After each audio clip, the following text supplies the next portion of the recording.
దేవునికి స్తోత్రం కలుగునుగా. యెహోవా యొద్దకు ఎందుకు వెళ్ళాలి అని అంటే విచారణ చేయడానికి వెళ్ళాలి.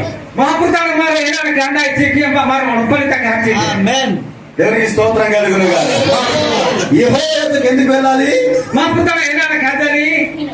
చెప్పండి. విచారణ చేయడానికి వెళ్ళాలి.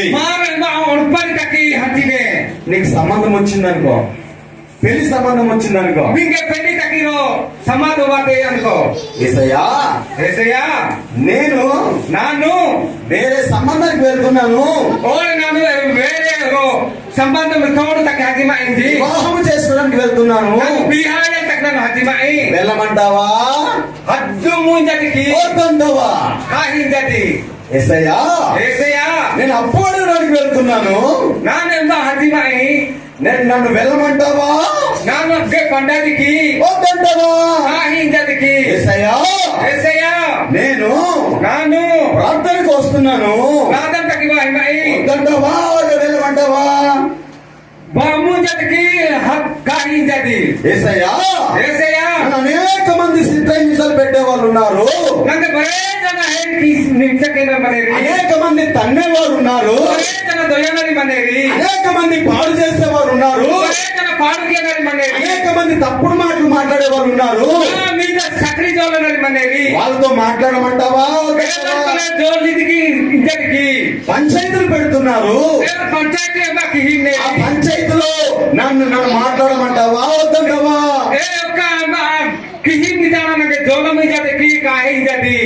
ఏం చేయమంటావు? దేవుడి దగ్గరికి ఎందుకు వెళ్ళాలి అని అంటే విచారణ చేయడానికి, తెలియని విషయాన్ని తెలియచుకోవడానికి, మనకు తెలియని విషయాన్ని నేర్చుకోవడానికి దేవుని దగ్గరికి వెళ్ళాలి.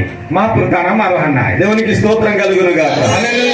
ఈ రోజు నువ్వు దేని కోసం వెళ్తున్నావు? ఒకవేళ వెళ్తే దేవుని దగ్గరికి వెళ్తున్నావా? చాలా మంది విచారణ చేయడానికి దేవుని దగ్గరికి కాకుండా టీవీల దగ్గరికి వెళ్తున్నారు,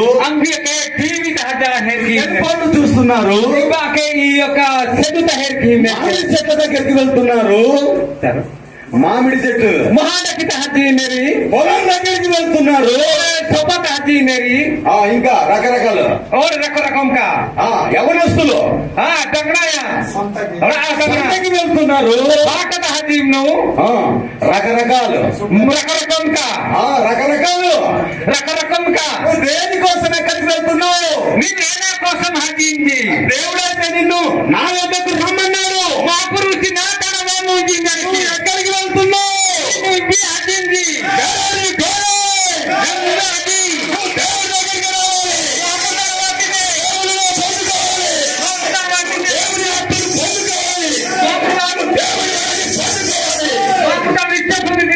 దేవునికి స్తోత్రం కలుగునుగా.